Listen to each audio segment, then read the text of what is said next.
Hey, I'm Alex, and I work as a freelance stage manager for touring theater companies.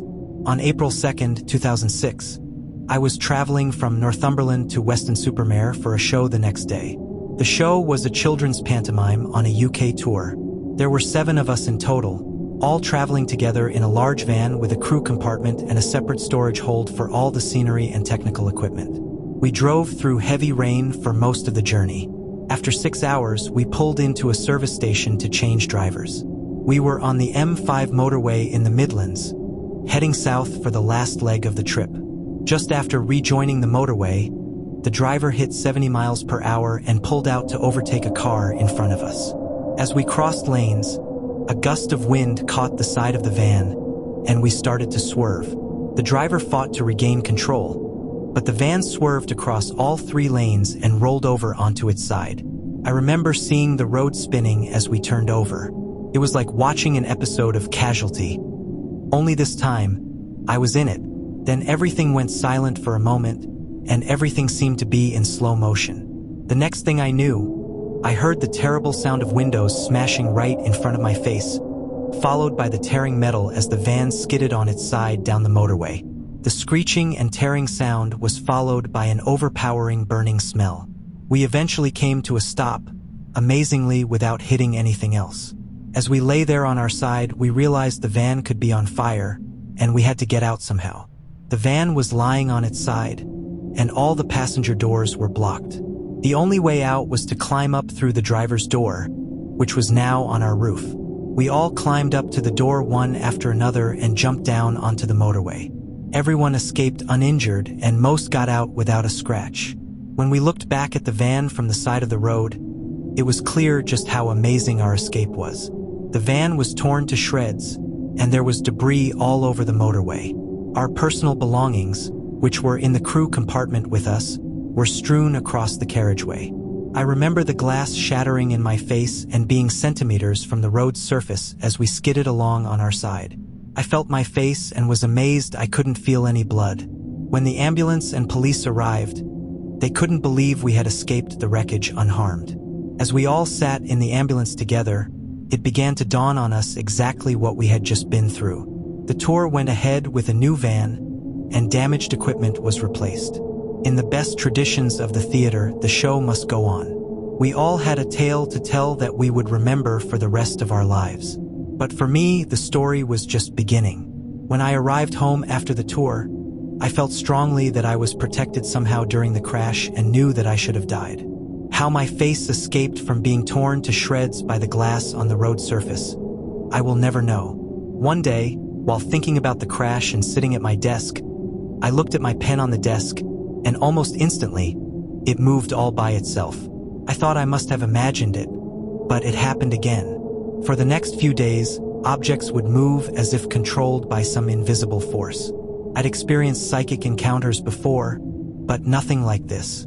I wondered if I could control the movement and set about experimenting with various objects. I found that I could move small objects by looking and concentrating on them.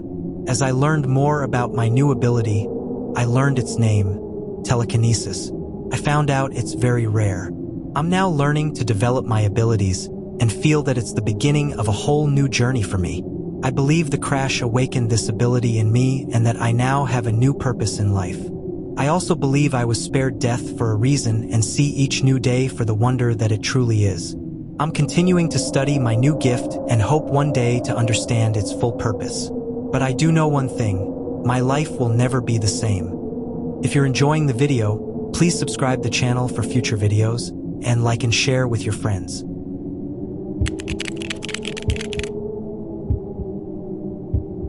It was March 20th, 2005 at 1 a.m., and I was at Henry County General Hospital in Paris, Tennessee. I was at home in bed and woke up just after midnight with what I thought was heartburn. I got up and went to the bathroom and saw myself in the mirror. I was a gray color. I then became very nauseous and vomited into the sink. My chest pains were getting worse, and I was pretty sure I was having a heart attack. I was only 40 years old, but I have a strong family history of heart disease and have lost many close relatives to heart attacks. Having just lost my health insurance, all I could think about was how I was going to pay the medical bills. I drove myself to the hospital instead of calling an ambulance because I didn't know how I would pay the ambulance bill. I made it to the ER where they immediately took me in and hooked me up to an EKG. The doctor told me, "Mr. Beck, you are indeed having a heart attack." I replied, "Yes, I think I am." Then, in an instant, I was in a different place.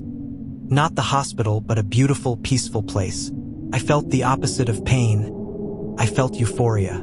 I was bathed in a warm white light, and standing there with me was my Aunt Gaitha Barnhill, who had died the previous year of cancer. She was my dad's baby sister, and we were very close. Cancer had ravaged her body, and when she died, she didn't even look like herself. But now, she looked so beautiful and glowed as if she were radiating light. She didn't speak. Rather, she communicated with me in a way I could just read her mind and know what she was telling me. She pointed to an image, something I can only describe as a huge billboard or photo of a man, and I understood this man was God. Previously, I was an atheist. She pointed to this image, and I knew she knew I understood what she was telling me. That God is real, He is in control, and He loved me. Then, in the next moment, I was back in the hospital, but in a shell, that shell being my body. I had no feeling whatsoever. It was like I was an observer, not a participant. I could hear everything the doctors and nurses were saying. I could see my chest rise and fall as a nurse squeezed a bag, pushing air into me. I was aware that another nurse was giving me CPR, but I couldn't feel anything. I had no pain medications at this point. Then I heard a nurse say, "He's back." And immediately, the agonizing pain was back. The pain was so bad it shot through my body like lightning and was unstoppable. No matter how much I begged for pain relief, they wouldn't give me anything for fear it would put me back into cardiac arrest. They were vigilant, and I'm so grateful to them and everyone who helped me through. But I know it was God who sent me back. I often wonder why I was allowed to see the image of God and not Him in person, like I saw my aunt in person. But I've come to realize that it's only for Him to know. I'm not capable of thinking or reasoning on such a superior level as His.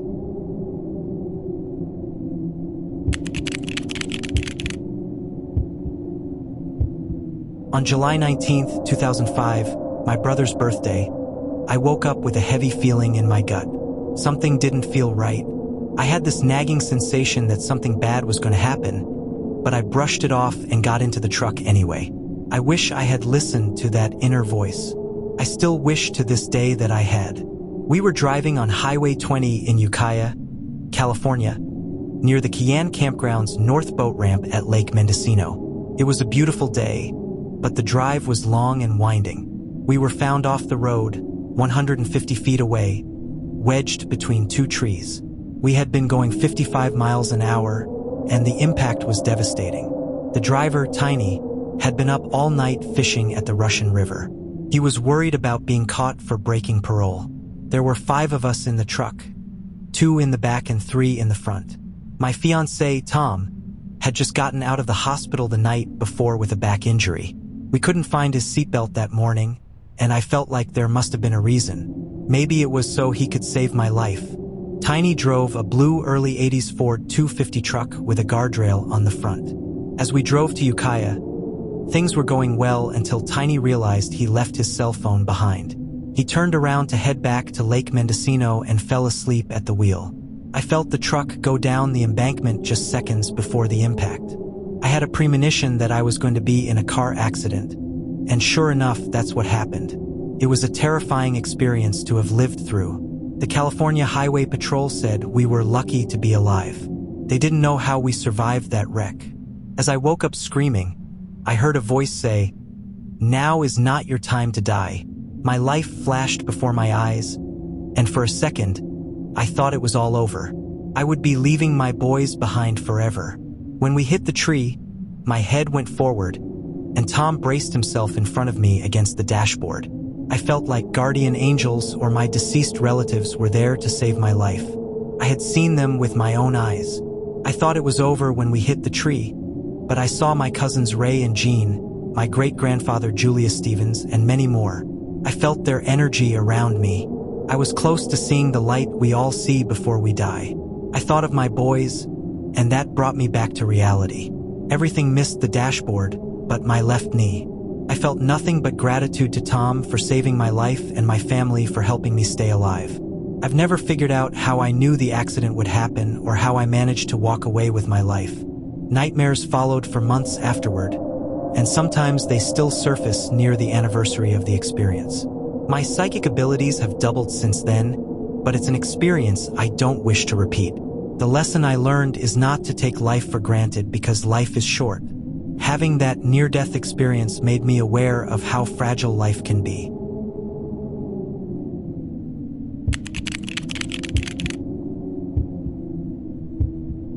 On August 17, 2001, in my residence in a village in the Philippines, I had a strange experience. I had eaten a heavy dinner that night and dozed off to sleep. I felt a very peaceful, heavy sleep that I had never experienced before. It felt as if I was falling into a very deep, swaying, invisible energy, so peaceful and reassuring. Deep down, it was a very restful place. Suddenly, I heard a loud voice in my inner consciousness, not audible to anyone but me, shouting, "Wake up! Don't sleep!" I refused to obey the command because the deep sleep was more reassuring and brought me to a happy state I had been searching for all my life. Then, suddenly, I saw my spirit or soul body, I'm not sure which, stand up and walk away from my physical body, which was still lying very still in bed. I groped in the dark and passed through walls to the television room where my husband was watching the late news. I pounded on the door, but my hand penetrated the walls as if they were made of jelly.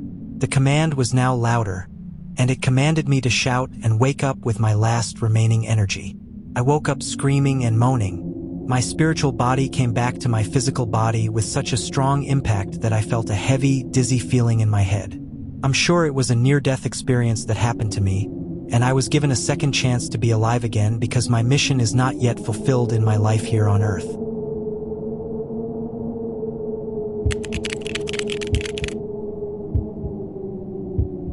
This is a story my mother told me, related to her by my grandfather.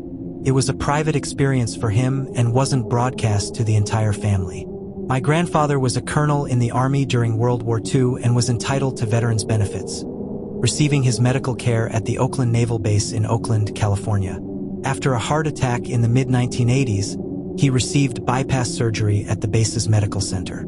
As he reported to my mother, he died during the surgery. He didn't experience a tunnel of light, but he did float upward out of his body to the ceiling. He said his nose was to the ceiling, and he could see the texture up close. He wanted to turn around to see what the doctors were doing, but he didn't know how. He became very frustrated with his inability to control his spiritual body. However, he listened intently to everything the doctors were saying. At some point, he was back in his physical body. When he awoke, he told the doctors, "I died, didn't I?" They were surprised that he knew and answered in the affirmative. He then repeated to them the content of their conversations during his death, and they again confirmed his accuracy. I wasn't told about this until years after my grandfather passed away. I know he was a good and religious man all his life, so no change in that respect was noticeable. However, he did begin to urgently get his temporal affairs in order, making arrangements for his eventual passing. It was as if he knew his remaining time was short. On a related note, the night my grandmother passed, as she lay in bed with my mother sitting beside her, she sat up, staring at a corner of the room with her arms outstretched and calling my grandfather's name. She eventually calmed down and fell asleep. My mother left the room for a short while, and when she returned, my grandmother was gone. It seems my grandfather came to greet his wife when it was time for them to be reunited.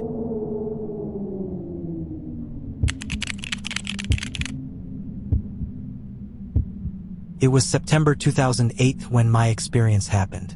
I was at my home in Leeds, West Yorkshire, in the UK, which I share with my fiancé, Paul. It was around afternoon time, and I'd gotten very upset about a personal matter. As I have asthma, getting upset was making it worse. I was in the bathroom and had been feeling a little sick when my asthma started to get worse. I began feeling lightheaded, and my breathing became shallow. Paul ran to the living room and retrieved my bag with my asthma pumps in it. When he brought them to me, I tried to use them, but I was beginning to get even worse. I ended up lying on the bathroom floor, almost passing out. At that point, I thought it was the end for me. I thought about my little girl, whom I'd been pregnant with 8 years ago and sadly resulted in a stillbirth. I also thought of my grandfather, who passed away when I was about 3 or 4 years old. I remembered how he looked and how he smelled, like pipe tobacco. Suddenly, I felt a warmth near me. I could faintly hear Paul calling my name. When I looked up, there was my grandfather, exactly as I remembered him. He smiled gently at me and said, "Hello, Blossom." That was his pet name for me when I was younger. Beside him was the cutest little 8-year-old girl, my daughter, whom I had named Courtney. She smiled and said, "Hi, Mommy." After what seemed like hours but could only have been minutes, my grandfather said, "You shouldn't be here. It's not your time yet. You must go back." Then I felt warm, strong arms gently pushing me back. My daughter said goodbye, and then Paul's voice became clearer, still repeating my name. I finally came around, shivering and sobbing. I told Paul what I had seen, and he said that my grandfather was obviously looking out for me. On checking my asthma pumps, we realized they were months out of date and wouldn't have worked. My grandfather, my daughter, and Paul had unknowingly worked together to bring me back to life. Even to this day, I can never forget seeing my beautiful daughter, knowing she was safe with my grandfather. I'll never forget how wonderful I felt and how warming and loving that experience had been. Paul has had psychic experiences in the past, and since my experience with my guardian angels, I too have become more open-minded to the psychic realm. Now I know who will be greeting me when I finally pass on into the other world.